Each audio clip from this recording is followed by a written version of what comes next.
Marie, Jésus et le portable.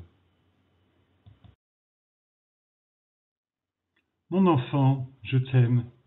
Merci pour les roses que tu m'as offertes ce matin. Elles sentent tellement bon. Où les as-tu cueillies? Ce sont celles qui étaient dans le grand buisson dehors. Comme je sais que ce sont tes préférées. Marie regarda intensément son enfant. Comme il avait grandi. C'était un homme maintenant. Enfin, presque. Il avait l'âge. Et il avait lu les Écritures ce matin, comme le veut la tradition. En d'autres temps, il aurait même pu se marier. Mais ils habitaient en France, et l'année 2019 était déjà bien avancée. Qu'allait-il devenir? Le monde est si violent. Il y a tant de problèmes. Pourtant, elle sentait au plus profond d'elle qu'il était spécial, réservé pour un destin noble et beau. N'avait-elle pas eu des songes et des visions à son sujet?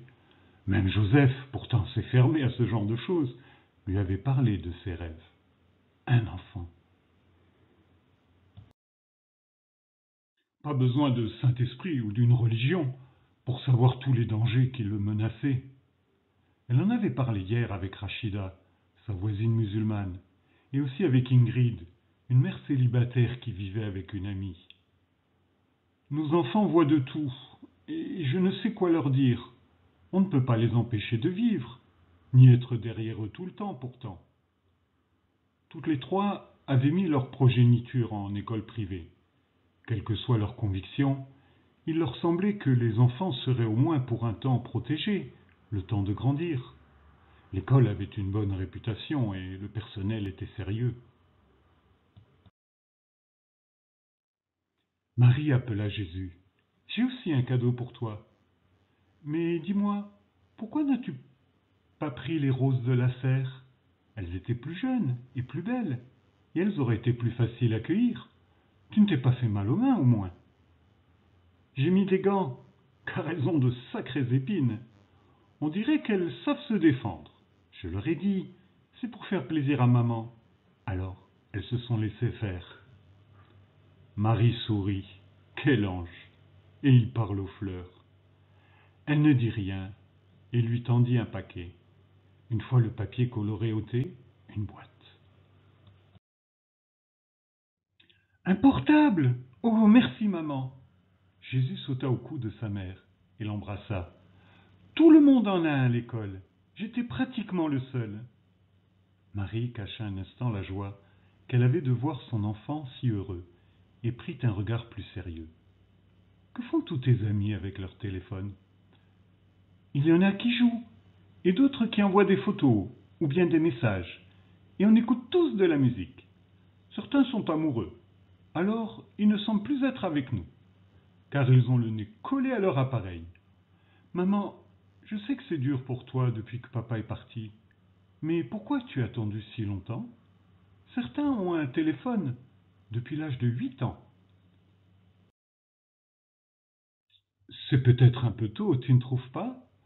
Tout n'est pas très joli sur Internet.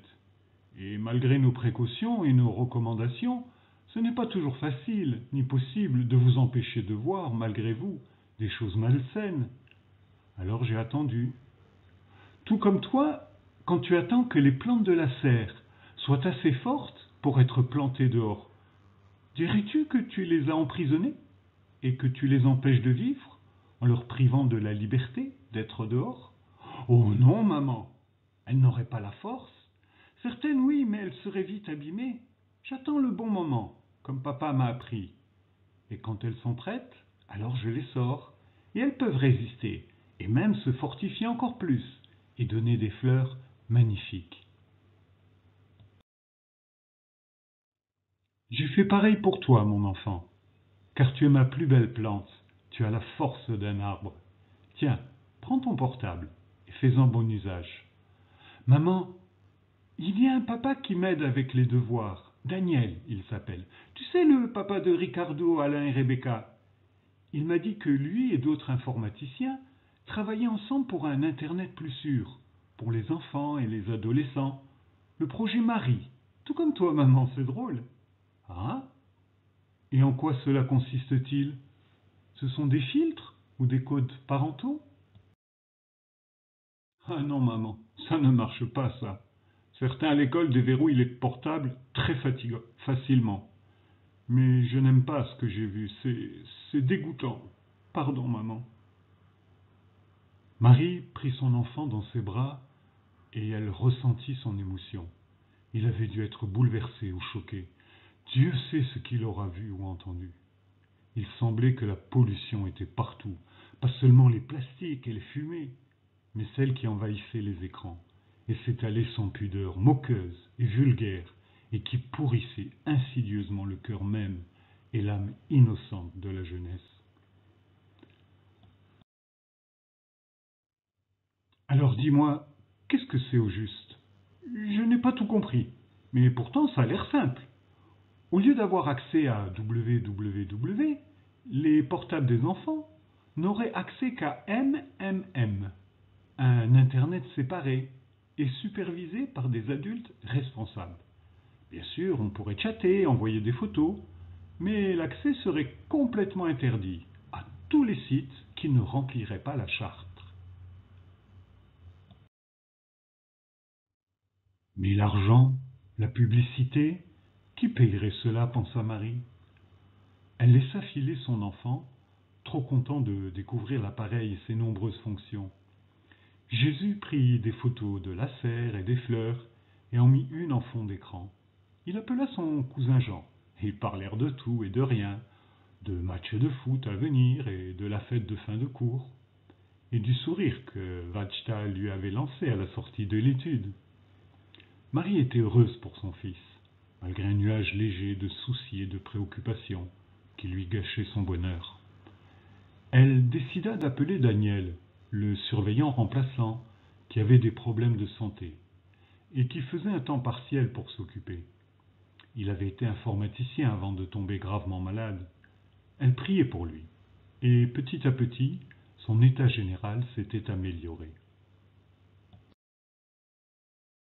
Daniel?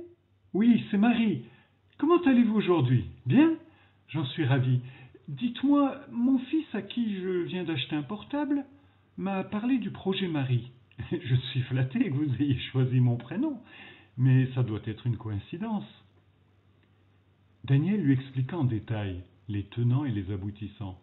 En fait, c'était assez simple. Quelques serveurs dédiés et un espace entièrement séparé de l'Internet international. De nombreux pays étaient intéressés et le financement était participatif.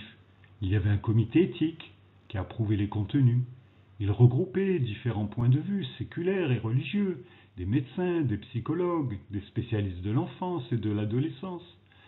Et les compagnies offraient leurs services sans contrepartie, car avant d'être marchands, les chefs d'entreprise étaient avant tout des pères.